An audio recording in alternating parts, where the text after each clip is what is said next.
It was a chilly Thursday morning in Atlanta when Steve Harvey walked into the studio of The Steve Harvey Show, sipping his coffee and glancing at the day's rundown. His team had told him that a special guest would be appearing virtually toward the end of the broadcast, someone who insisted on a live segment for a nationally important message. Steve was curious but not overly concerned. Over the years, he'd interviewed presidents, celebrities, athletes, even astronauts. His stage had seen laughter, tears, and everything in between. But this morning carried a weight he couldn't shake. There was a nervous energy among the crew as though they were anticipating something monumental. Steve checked his notes. No name had been given. Just special White House guest confirmed by Secret Service. He raised an eyebrow. White House. His producer, Sheila, gave him a half smile. You're gonna want to be sitting down for this one, Steve. The show went on as normal. He cracked a few jokes, gave his famous Real Talk segment on family and resilience, and even helped a struggling single mom win a year's supply of groceries. The audience laughed, clapped, and leaned forward in their seats like always. But when the time came for the mystery guest, the lights dimmed and the energy shifted. The screen behind Steve flickered to life. The seal of the White House appeared, followed by a graceful, poised figure stepping into view, Karoline Leavitt, the current White House press secretary under President Donald Trump's administration. Steve blinked. He hadn't seen this coming. Karoline smiled warmly, her signature composure apparent even through the screen. Good morning, Mr. Harvey. Well, now, Steve said, adjusting in his seat. If it ain't the press secretary herself. You honor me with your presence, Ms. Leavitt. She chuckled softly. The honor is mine. I've been a fan of yours since I was a teenager. And today, I'm not here in my official capacity alone. I'm here as an American citizen, a daughter, and a believer in what this country stands for. Steve raised an eyebrow. All right, you've got my attention. What's this about? Karoline took a deep breath. The studio grew quiet. I've been watching you for years, Steve. Watching how you inspire, how you uplift people of all colors and backgrounds, how you bring heart to a nation that sometimes forgets its own pulse. And in the halls of Washington, where it's so easy to get lost in policy and power, I want to remind people what real leadership, compassion, and unity look like. Steve leaned forward, visibly moved but curious. I appreciate that. But where are we going with this? Karoline's eyes grew glassy. There's something personal I want to share. It's about my father. He passed away 2 years ago, and one of the last conversations we had was about you. Steve froze. The crowd went silent. Even the camera crew behind the scenes paused. He had cancer, Karoline continued, voice trembling slightly. And in his final days, he'd sit in the hospital watching the Steve Harvey Show. He'd laugh even through the pain. He said your words made him feel like he was still part of life, like someone still believed in second chances, in grace, and in God. Steve swallowed hard, lips pressed together. And on the night before he passed, she whispered he asked me to promise one thing. That if I ever got the chance to speak to you, I'd say thank you. A tear slipped down Steve's cheek. I made him that promise, Karoline said softly. And I'm here, Mr. Harvey, to keep it. The studio erupted in quiet gasps. Steve sat silently, hands trembling slightly as he removed his glasses and wiped his face. I don't even know what to say, he whispered. You never know whose life you're touching. Karoline smiled gently. You touched his. And now, through your words, you're still touching mine. And millions of others. Steve bowed his head, overwhelmed with emotion. Steve Harvey sat motionless in his chair, his head bowed as Karoline Leavitt's words echoed across the silent studio. He'd heard thousands of thank yous in his lifetime, but this one hit different. Deep down, it struck a chord he didn't even know was waiting to be played. Your daddy watched my show? Steve finally asked, voice raw. In the hospital? Karoline nodded, her voice steady but filled with emotion. Every day, even when the chemo made him too weak to talk. He'd point at the TV and say, that man's got light in him. Keep the kind of light in your life, Karoline. I didn't understand what he meant back then. But now, I do. Steve leaned back, breathing slowly. You know, we get caught up in this world, thinking it's all about ratings and applause. But then you hear something like that and it humbles you. The studio was still in awe. Some audience members had tears streaming down their faces. A few were quietly holding hands, moved by the gravity of the moment. Karoline continued, I know we live in divisive times. I know this country's torn in ways we don't always understand. But your voice, Steve, it's one of those few that crosses boundaries. My father was a conservative Christian veteran from New Hampshire. He didn't look like you. He didn't vote like you. But he loved you. Steve laughed lightly, dabbing his eyes with a handkerchief. Ain't that something? That's America right there. Real America. Karoline nodded, her tone shifting into the steady cadence of a leader. That's exactly what I came here to say. We need to return to that America. The one where a black talk show host from Cleveland can lift the heart of a white retired military man from New Hampshire. Where people don't cancel each other, they listen, they learn, and they love. Steve clapped softly. You preachin' now. I'm speaking from the soul, Karoline replied. Because right now, I believe America's got a choice. We can go further down the path of division, or we can remember that it's moments like this, human moments, that heal us. Steve looked toward the audience. Y'all hearing this? The audience gave a soft standing ovation. Not for drama, not for spectacle, but for a truth that cut across headlines and hashtags. Steve turned back to the screen. Karoline, you're the White House press secretary. You in the lion's den every day. You under pressure from all sides. But today you showed me the power of vulnerability. Of keeping a promise to your daddy. That's real strength. Karoline nodded, holding back tears. Thank you. That means everything to me. Steve leaned forward. So, what made you decide to come on this show? Of all places? Karoline smiled. Honestly? I needed this moment, too. Washington can turn you into someone cold. Calculated. But I remember my roots. I remember who raised me. My dad taught me to stand for truth, but also to never lose compassion. And when I look at this country, I see a desperate hunger for connection. You provide that, Steve? Steve sighed. I've always believed my gift ain't for me. It's for others. God gave me a voice to reach people. Some days, I wonder if I'm still doing it right. But today, you brought it all home. Karoline paused, her voice thick with sincerity. Your gift saved my father's spirit even when his body was failing. That's a legacy no political office could ever touch. The lights dimmed slightly as the segment came to a close and Steve spoke one final time. You done gave me more than I expected, Karoline Leavitt. And I don't care what side of the aisle you stand on, when truth walks in the room, everybody ought to listen. A final applause filled the room. Karoline smiled through tears. Thank you, Mr. Harvey, for being the light. My father's watching, I know it. Steve, voice cracking, whispered, tell him I said thank you. And I love him. The screen faded to black. The day after the emotional broadcast, America woke up buzzing. Clips of Steve Harvey crying on national television went viral overnight. The hashtag Harvey Leavitt moment trended at #1 across Twitter, Instagram, and Truth Social. It wasn't just a typical viral moment, it was heartfelt. Something about it pulled Americans out of their social media cynicism and into a shared emotional space. Fox News ran the clip under the headline, Compassion in Politics, White House Press Secretary Karoline Leavitt moves Steve Harvey to tears. CNN aired it with reluctant admiration and unlikely alliance, a message of unity that transcended politics. Even The View, known for its tough takes on the Trump administration, paused to reflect. Joy Behar called it unexpectedly moving, while Sunny Hostin admitted it was beautiful. Pure. I didn't see that coming. Within 24 hours, Karoline's heartfelt message had reached over 60 million viewers. TikTokers stitched the video with their own tearful reactions. Families watched it at dinner. Veterans groups shared it in their newsletters. Church sermons quoted Steve Harvey's closing words, "When truth walks in the room, everybody ought to listen." Meanwhile, in Washington, D.C., the White House was bracing for the usual political fallout. The Trump administration had grown used to backlash. But this time, it was different. President Donald Trump himself watched the segment while having his morning Diet Coke in the West Wing. Aides reported he sat in silence through the entire 6 minutes. When the screen faded, he reportedly turned to Karoline and simply said, "That was strong. Real strong." Karoline stood tall, hands folded behind her back. "Thank you, Mr. President. Your daddy would be proud," Trump added, his voice softer than usual. Back at Steve Harvey's studio, he was flooded with letters, emails, and personal messages from fans, viewers, even a few political names from both parties. One note came from a retired Army colonel in Texas. "Mr. Harvey, I'm a lifelong Republican. Never thought I'd write to you, but after watching Karoline's message and the way you received it, I realized we all want the same thing deep down, hope. Thank you for reminding me that love of country starts with love for people." Steve showed that letter on his next episode, holding it up before reading it aloud. This right here is why I do what I do," he said to thunderous applause.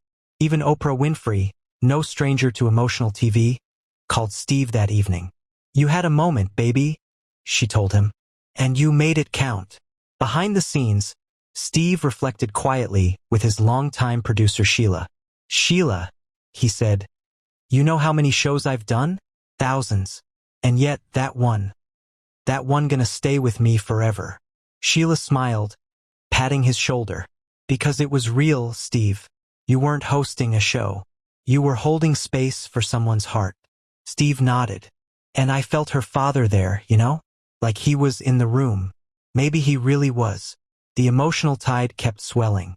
Community groups, veterans associations, churches, and schools began organizing Unity Watch events, where people would gather to watch the segment and have open discussions afterward. The message had become more than a moment, it was a movement.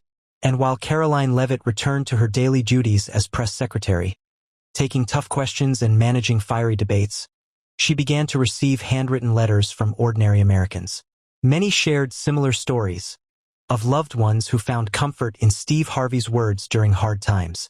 One letter, in particular, stopped her in her tracks.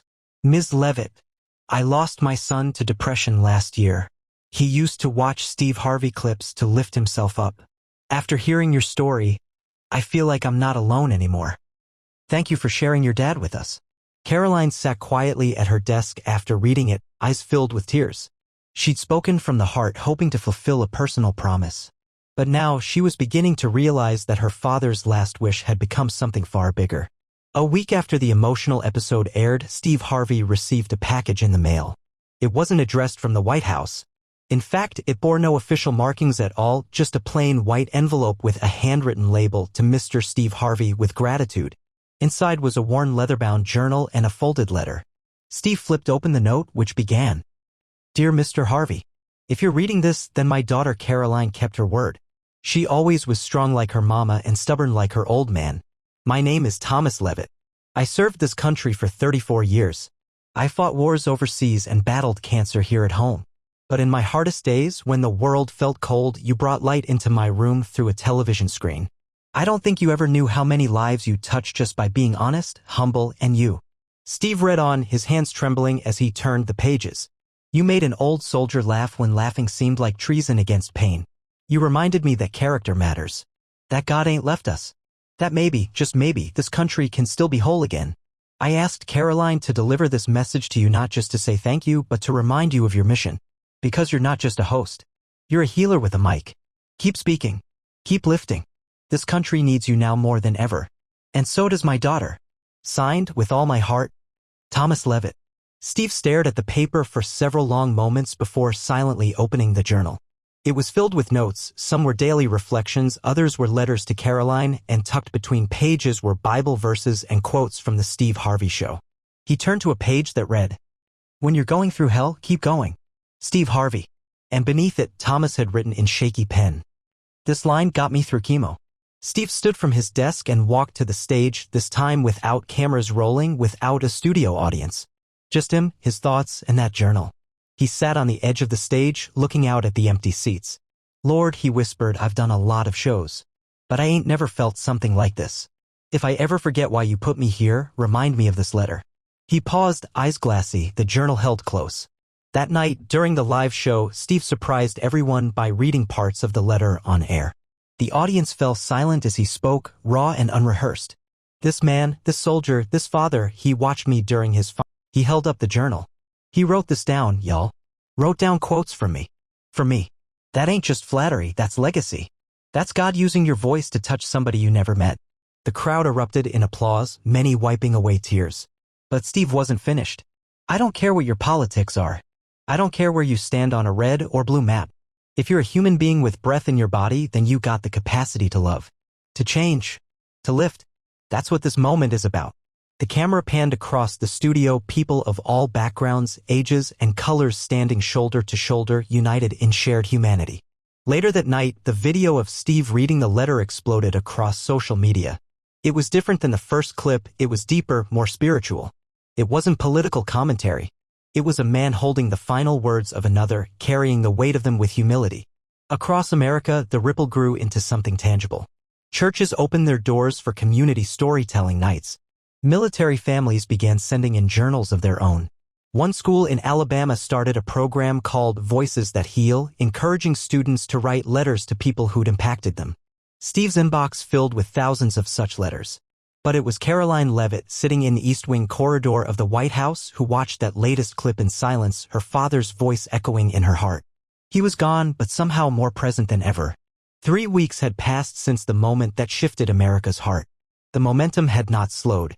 In fact, it had ignited something deeper than anyone expected, a collective yearning for unity. For humanity. For stories that stitched people together rather than tore them apart. Steve Harvey's team announced a nationwide initiative called the Light Project. It invited everyday Americans to share stories of those who had changed their lives in unseen ways. Veterans, nurses, teachers, police officers, comedians, strangers on buses, no one was off limits. Submissions poured in by the thousands. Steve partnered with churches and community centers across the country to host Light Nights, events where people shared their stories publicly. Tears were common. So were long, healing hugs. But behind the scenes, Steve had one more plan. He picked up the phone and called Karoline Leavitt personally. "Karoline," he said, "how'd you like to join me for one of these Light Nights? I want you there." "I'd be honored," she replied, a smile in her voice. The event was planned in New Hampshire, Karoline's home state, the same town her father had spent his final years. When the announcement went out that Steve Harvey and Karoline Leavitt would co-host a unity event in Concord, crowds began forming a day before, final days. And then his daughter, the White House press secretary of all people, came on the stage and kept his promise. The venue, a local high school gymnasium, was packed. News crews lined the back wall. The American flag stood center stage, flanked by flowers and a photograph of Thomas Leavitt in uniform, smiling. Steve walked out first to thunderous applause. Then came Karoline, wearing a simple navy blue dress, her hair pinned back, a small American flag pin on her lapel. She walked to the podium, but before speaking, she turned to look at her father's picture. Her hand rested over her heart. "I used to think my father's mission ended when he was buried with honors," she began. "But I realize now his legacy is just beginning. And tonight, all of you are part of it." She paused, then gestured toward Steve. "I made a promise to my dad, and Steve Harvey helped me keep it. But more than that, he showed me what grace looks like, what healing feels like." The crowd was quiet, hanging on every word. My father believed in America. Not the soundbite version. The real one. The one where a man like Steve Harvey could make a soldier feel alive again. Where a black host from Cleveland could lift the spirit of a conservative white veteran from New Hampshire. "That's the country I believe in too." Steve stepped forward, wiping his eyes already. "I got nothing but love for y'all tonight," he said. "And I want to say this, don't let anybody tell you America's too far gone. Don't let the media, the tweets, the talking heads tell you there ain't no hope. 'Cause I seen it. I felt it." He pointed to Karoline. "I felt it when this young lady walked onto my stage and brought her daddy with her." The crowd rose in a standing ovation. Some veterans saluted. Others simply wept. That night, something remarkable happened. People who had entered the gym as strangers left with arms around each other. Republicans hugged Democrats. Veterans talked to teenagers. A single mom from Boston exchanged numbers with a retired pastor from Kentucky. It was more than unity. It was redemption. And as Steve and Karoline stood on the stage, arms linked, the choir sang softly behind them. Musical note, "Let there be peace on earth and let it begin with me." Musical note. Back in Washington, the president released an official statement. What Press Secretary Karoline Leavitt and Steve Harvey sparked is not a political event, it's an American revival. A moment of humanity this country desperately needed. I commend them both for reminding us what we fight for. President Donald J. Trump. Even critics were stunned silent. Op-eds from across the spectrum began calling the moment a cultural reset, an unplanned truce, a turning point in our divided times. Karoline continued her duties in the White House, but something had changed. She spoke with more clarity, more conviction, and yes, more compassion. The story of her father and Steve Harvey became a cornerstone of her public service ethos. Steve Harvey, meanwhile, began ending every episode of his show with the same quote. "When truth walks in the room, everybody ought to listen." And in his dressing room, pinned above the mirror, was the final page from Thomas Leavitt's journal. "God bless you, Steve. You made my final days lighter, my daughter stronger, and my country feel whole again." As for America, it didn't magically heal overnight. There were still arguments, still elections, still noisy debates. But there was also a memory, a shared moment when politics bowed to humanity. when a father's last wish met a host's open heart, and two Americans who couldn't have been more different walked the same stage with the same purpose: to bring light where it had grown dark,